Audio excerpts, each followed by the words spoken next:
artificielle, donc il y a l'IA faible qui est dans son couloir, narrow, on dit en anglais, elle est étroite. Il y a l'IA faible, la super IA qui est généraliste, transversale, contextualisante, on y arrive. Et puis il y a une troisième IA sur laquelle travaille Google, l'Université de la Singularité, c'est le projet de fabriquer ce qu'on appelle l'IA forte, c'est-à-dire une intelligence artificielle qui penserait vraiment, c'est-à-dire qui aurait la conscience de soi, qui aurait donc le libre arbitre, elle pourrait décider, et qui aurait du coup des émotions, puisque le cerveau, c'est le siège des émotions. L'amour, la haine, la jalousie, la colère, la peur, etc. Et donc là, il ne s'agit pas du tout du transhumanisme, là aussi Testard confond tout comme toujours. La vérité, c'est qu'on parlerait là de post-humanisme. Il s'agirait, je vais être très clair, de fabriquer, disons c'est même pas métaphorique, de fabriquer des connexions de neurones comme les nôtres, avec tout, avec les synapses, les dendrites, les axones, enfin tout ce qui fait le matériel neuronal humain, mais sur une base, disons, de silicone et pas de carbone. Donc sur une base non biologique, si vous préférez. Si on y arrivait, on aurait fabriqué une vraie intelligence qui penserait vraiment, qui aurait des émotions, donc on aurait fabriqué une vraie post-humanité. Là, l'humanité actuelle est morte. On aurait fabriqué une post-humanité. Donc ce sur quoi travaille Google en permanence, c'est l'idée de fabriquer un cerveau. Il y a aussi un programme européen qui continue sur le même sujet. Fabriquer un vrai cerveau, donc une vraie intelligence, mais sur une base, encore une fois, non biologique. Donc là, on aurait fabriqué une machine intelligente, donc on aurait fabriqué un nouvel être intelligent qui serait immortel puisqu'il serait sur une base non biologique, qui serait donc non mortel, non périssable, parce qu'il pourrait se transmettre.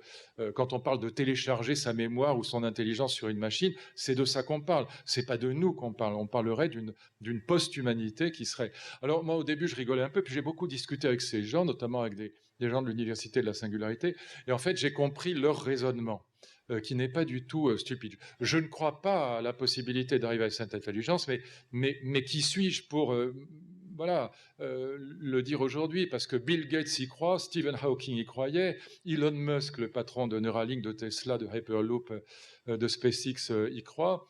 Eux, ils y croient absolument, et ils ont signé déjà en 2015, puis à nouveau en 2017, avec 3000 des plus grands chercheurs en biologie et en informatique au monde, une pétition demandant d'encadrer la recherche sur l'IA forte, parce que, évidemment, si on y arrive, on sera en très très grande difficulté.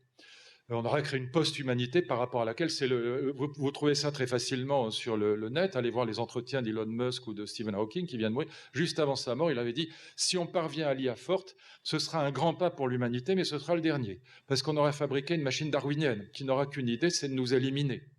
Et Elon Musk dit, pareil, vous pouvez trouver les entretiens très facilement, si on fabrique une IA forte, eh bien, nous serons par rapport à cette post-humanité comme nos animaux domestiques par rapport à nous aujourd'hui. Et encore dans le meilleur des cas. Parce que la vérité, c'est qu'on sera plutôt comme Néandertal par rapport à Cro-Magnon.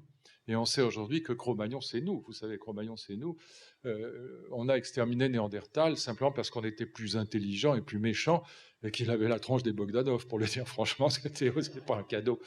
Mais c'est mes meilleurs amis, c'est pas méchant. Mais voilà, pourquoi ils y croient? Je vous indique ça simplement, puis je conclurai juste 3 minutes encore. Pourquoi ils y croient? Parce qu'ils sont matérialistes, philosophiquement parlant. Ils sont monistes. Ça veut dire quoi? Matérialiste, ça veut dire qu'ils pensent que nous sommes déjà des machines. C'est ça un vrai matérialiste. On est déjà des machines compliquées, vivantes, mais la vie, personne ne sait ce que c'est. Mais donc du coup, à partir du moment où vous êtes matérialiste et que vous pensez que l'être humain est au fond une machine, il n'y a aucune raison pour qu'on n'arrive pas à copier un jour, quelle que soit sa complexité, cette machine. On a 100 milliards de neurones, mais bon, on fabriquera 100 milliards de neurones artificiels, basta.